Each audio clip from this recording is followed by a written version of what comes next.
Three, two, one. Assalamualaikum warahmatullahi wabarakatuh. Perkenalkan, nama saya Muhammad Fauzan Ramadan dari kelas 10 TMI 1. Saya di sini akan menjelaskan perlakuan panas pada logam. Perlakuan panas pada logam sebagai berikut. Proses pelakuan panas logam. 1. Perlakuan panas logam.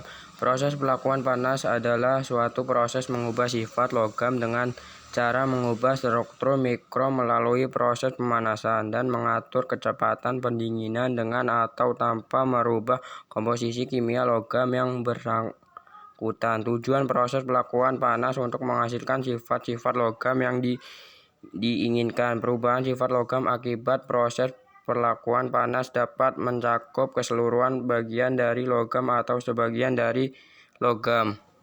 Perlakuan panas heat treatment secara umum meliputi A.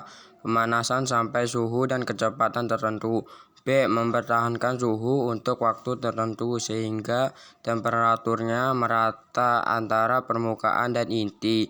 C. Pendinginan dengan media pendinginan, air, minyak, atau udara atau media pendinginan yang lain. Syarat-syarat pelakuan panas heat treatment yang harus dipenuhi. A. Suhu pemanasan harus naik secara teratur dan merata. B. Alat ukur suhu hendaknya seteliti mungkin.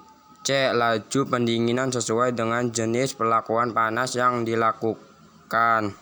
Proses pelakuan panas ada dua kategori, yaitu sebagai berikut.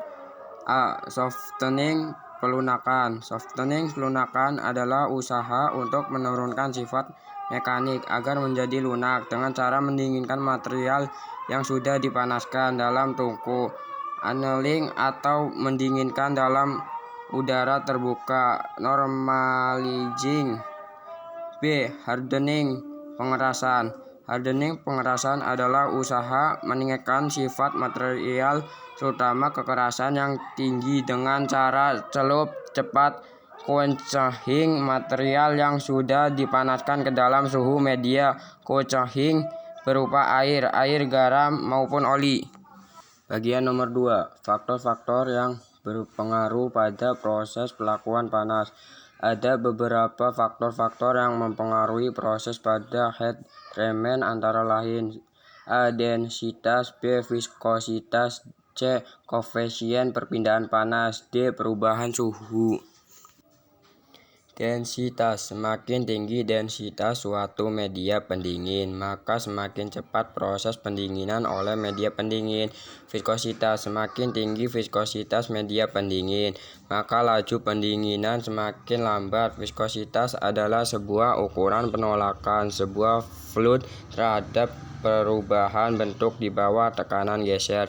Biasanya diterima sebagai kekentalan atau penolakan terhadap penuangan. Viskositas menggambarkan penolakan dalam fluida pada aliran dan dapat dipikir sebagai sebuah cara untuk mengukur gesekan fluida.